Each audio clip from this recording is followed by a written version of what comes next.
بسم اللہ الرحمن الرحیم الحمدللہ رب العالمین والصلاة والسلام علی اشرف الانبیاء والمرسلین وعلی آلہ واصحابہ اجمعین ومن تبعہم بإحسان الی یوم الدین، اما بعد۔ محترم حضرات، دینی بھائی اور بہنوں، اور اس ہمارے یوٹیوب چینل سے جڑنے والے تمام ساتھیوں، سب سے پہلے تو یہ رمضان کی مبارکبادی پیش کرتے ہیں ہم، گرچہ تھوڑی تاخیر سے صحیح، لیکن مبارکبادی ہم وہ مبارکبادی نہیں پیش کرنا چاہتے جو ریڈی میڈ آج دنیا میں رائج ہے کہ رمضان مبارک ہو، رمضان مبارک ہو، رمضان مبارک ہو۔ اصل میں ہم سنت کے مطابق مبارکبادی پیش کرنا چاہتے ہیں، جس کا مطلب یہ ہے کہ متعدد احادیث میں آیا ہے کہ نبی علیہ السلام جب رمضان شروع ہوتا تو فرماتے، لوگو اتاکم شہر رمضان شہر مبارک فیہ لیلۃ، پوری آپ پڑھ ڈالیں، اے لوگو رمضان آ گیا ہے، لیکن رمضان بڑی برکتوں والا مہینہ ہے۔ انداز آپ قدرے دیکھیں، اتاکم شہر رمضان، لوگو رمضان آ چکا ہے، شروع ہو چکا ہے، تمہارے سر پر ہے، لیکن یہ عام مہینہ نہیں ہے، شہر مبارکن، یہ مہینہ آیا ہے تو بڑی برکتیں لے کے آیا ہے، جس میں برکتیں ہیں، رحمتیں ہیں، مغفرت ہے، بخشش ہے، نیکیوں کا اجر و ثواب بڑھا دیا جاتا ہے۔ اور آپ بیان فرماتے، تفتح فیہ ابواب الجنہ، اس کے اندر جنت کے دروازے کھول دیے گئے ہیں، جہنم کے دروازے بند کر دیے گئے ہیں۔ وصفدت الشیاطین ومرضت الجن، جنوں کو اور شیطانوں کو اللہ نے جکڑ دیا ہے۔ وَلِلَّهِ عُتَقَاءُ مِنَ النَّارِ، اور ان کی اس مہینے کی برکتوں میں سے بھی ہے اللہ بہت سارے لوگوں کو جہنم سے آزاد کرتے ہیں۔ تو مبارک بادی اللہ کے رسول دیتے، اشارہ کرتے کہ اس کے اندر جو برکتیں ہیں اس کے حاصل کرنے کی کوشش کرو، یہ ہے اصل مبارک۔ آپ خبر دیتے تھے، اتاکم شہر رمضان شہر مبارک صفدت فیہ الشیاطین ومرضت الجن تفتح فیہ ابواب الجنہ وتغلق فیہ ابواب النار۔ نبی علیہ السلام اس طرح سے اشارہ کرتے کہ یہ مہینہ یوں ہی نہ گزر جائے، ذرا کوشش کر کے اس کی برکتوں سے برکتیں حاصل کر لو، فائدہ اٹھا لو۔ یہ ہے، اس طرح سے مبارکبادی دینی چاہیے، یعنی لوگوں کو اس مہینے سے فائدہ اٹھانے کی رغبت، ترغیب دلانی چاہیے، آمادہ کرنا چاہیے، اور لوگوں کے اندر ایک جوش، جذبہ اور ولولہ اس مہینے سے کتنا فائدہ اٹھائیں وہ پیدا کرنے کی کوشش ہونی چاہیے۔ یہ ہے مبارکبادی۔ ورنہ عام طور پر تو دوستو مبارکبادی ہر آدمی جو روزہ نہیں بھی رکھتا وہ بھی کہتا رمضان مبارک۔ ہندو بھی دکان پر رمضان آتا تو رمضان مبارک، رمضان کریم لکھ دیا کرتا ہے۔ اس سے کچھ فائدہ نہیں ہے۔ آپ اپنے اہل و عیال کو، دوست احباب کو رمضان کی مبارکبادی دیں اس انداز سے کہ اس کے اندر رمضان کی برکتیں، رحمتیں، مغفرت اور بخشش حاصل کرنے کی فکر پیدا ہو، آپ کی مبارکبادی سے اس کے اندر ایک جذبہ پیدا ہو۔ تو الحمدللہ یہ رمضان کا مہینہ جیسے آپ سن رہے ہیں بڑے خیر و برکت کا مہینہ ہے۔ اس کے فجود اور برکات سے اگر ہم فائدہ اٹھانا چاہتے ہیں تو سب سے پہلے کوشش کریں کہ اس مہینے کو جو آپ کو ملا ہے، اللہ تعالیٰ اس مہینے میں جیسے کہ نبی علیہ السلام نے وعدہ کیا ہے، بشارت سنائی ہے کہ من صام رمضان ایمانا واحتسابا غفر له ما تقدم من ذنبہ، جو انسان ماہ رمضان میں روزہ رکھتا ہے ایمان اور احتساب کے ساتھ، ایمان و یقین اور اجر و ثواب کی نیت سے کہ ہم رمضان کو روزہ رکھیں تاکہ جو ثواب کا اللہ نے وعدہ کیا ہے وہ ثواب ہمیں حاصل ہو جائے، جہنم سے آزادی مل جائے، اس شوق و جذبے، اس نیت، اس مقصد سے روزہ رکھا تو غفر لہ ما تقدم من ذنبہ، پچھلی زندگی کے سارے گناہ معاف کر دیے جاتے ہیں۔ لیکن دوست، ہم جو نصیحتاً اور مشورتاً آپ کو بتانا چاہتے ہیں وہ یہ کہ مغفرت اور بخشش، رمضان کے فیوض اور برکات حاصل کرنے کے لیے کچھ شرائط ہیں، ان شرطوں کا بھی لحاظ رکھیں۔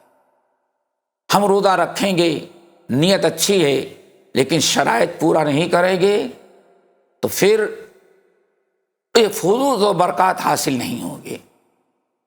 مثال کے طور پر نبی صلی اللہ علیہ وسلم کی حدیث بڑی مشہور ہے، صحیح مسلم وغیرہ کی، آپ نے ارشاد فرمایا تورد الاعمال فی کل یوم اثنین و خمیس فیغفر اللہ لکل امرئ لا یشرک باللہ شیئا ورجل بینہ وبین اخیہ شحناء یقول اللہ عز وجل ارقوا ہذین حتی یصطلحا۔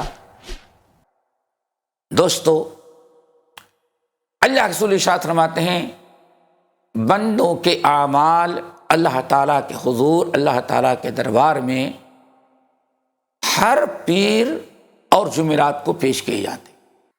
ہر پیر، ہر جمعرات کو بندوں کے اعمال اللہ تعالیٰ کے پاس کے حضور پیش کیے جاتے ہیں۔ جمعہ، ہفتہ، اتوار، پیر، یہ 4 دن آپ جتنے اعمال کرتے ہیں، اللہ تعالیٰ ایک قانون بنایا ہے کہ یہ آپ نے جمعے سے جتنے نیک اعمال کیے، جمعہ، ہفتہ، اتوار، پیر، 4 دنوں کے اعمال اللہ تعالیٰ کے ہاں پیر کے دن شام کو پیش کیے جاتے ہیں۔ پیر کے دن پیش کیے گئے۔ جب بندوں کے اعمال پیر کے دن اللہ رب العالمین کے سامنے پیش کیے جاتے ہیں تو نبی علیہ الصلوۃ والسلام فرماتے ہیں یغفر اللہ لکل امرئ، تمام لوگوں کے اللہ تعالیٰ اعمال کو قبول کرتے ہیں اور ان کے گناہوں کی مغفرت کرتے ہیں۔ یہی حدیث دوستو سمجھیں، بندوں کے اعمال، نیکیاں، روزے، نماز، حج، زکوٰۃ، جتنے بھی نیک اعمال کیے چھوٹے بڑے، سب اللہ تعالیٰ کے سامنے پیر کو پیش کیے جاتے ہیں۔ اللہ تعالیٰ کے سامنے آئے، فرشتوں نے پیش کیا، اللہ نے بندوں کے نیک اعمال دیکھے، فیغفر اللہ لکل امرئ، تمام بندوں کے اعمال اللہ قبول کرتے ہیں اور ان کے ہفتے بھر کے گناہ معاف کر دیتے ہیں، مغفرت ہو گئی۔ فیغفر اللہ لکل امرئ، اللہ سارے بندوں کے گناہ معاف کر دیے۔ لیکن 2 قسم کے بندے ہیں، ان کے گناہ اللہ معاف نہیں کرتے، ان کے گناہ اور ان کے نیک اعمال کو اسے چھوڑ دیتے۔ الا لمشرک، وہ انسان جو شرک کرتا ہے، جس کے عقیدے میں شرک ہے، ایسے انسان کے رمضان کے روزے ہوں یا کتنے بھی بڑے بڑے اعمال ہوں، اعمال صالحہ، اللہ قبول نہیں کرتا۔ نمبر 2 جو خاص طور سے بتانا ہے، ورجل بینہ وبین اخیہ شحناء، وہ مسلمان جو اپنے کسی مسلمان بھائی سے بغض، عناد، کینہ، کپٹ رکھتا، اپنے مسلمان بھائی سے حسد رکھتا، ایسا مسلمان جو اپنے بھائیوں سے حسد رکھتا ہے، عداوت و نفرت کرتا ہے، جنگ و جدال، لڑائی مار پیٹ کرتا ہے، اور مشرک، ان دونوں کے اعمال جب اللہ تعالیٰ کے سامنے پیش ہوتے ہیں تو اللہ فرماتا ہے ارقوا ہذین، ان دونوں کی نیکیاں میرے سامنے سے ہٹا لو۔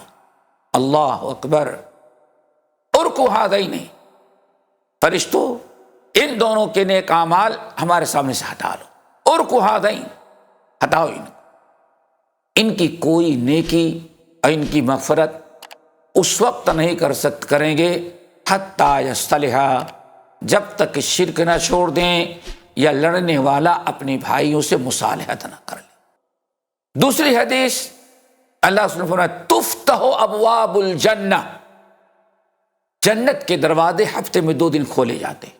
یہ بھی صحیح مسلم کی حدیث اور کتب بخاری کے علاوہ اور بہت ساری حدیثوں کی کتابوں میں تفتح ابواب الجنہ، جنت کے دروازے ہفتے میں 2 دن کھولے جاتے، پیر اور جمعرات۔ تمام بندوں کے اعمال جو پیش ہوتے ہیں اللہ ان کو قبول کر کے، ان کی مغفرت اور بخشش کر کے ان کو جنت کا مستحق بنا دیتے ہیں۔ صرف 2 قسم کے آدمی ہیں جن کی نیکیاں نہ اللہ قبول کرتے ہیں نہ ان کو جنت کا مستحق بناتے ہیں۔ وہ کون سے ہیں؟ ایک تو شرک کرنے والا، دوسرے آپس میں مسلمان بھائی اپنے بھائیوں سے لڑنے والا۔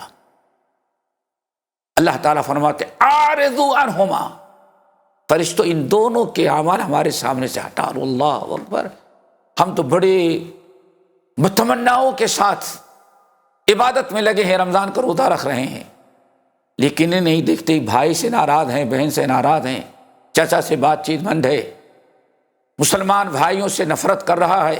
اللہ اکبر، یہ ہماری عبادت کو ضائع کرنے والی چیزیں ہیں۔ اللہ فرماتے اعرضوا عنہما، ان دونوں کے اعمال کو میرے سامنے سے ہٹا لو، بالکل ہٹاؤ، یہ میرے سامنے نہیں لاؤ۔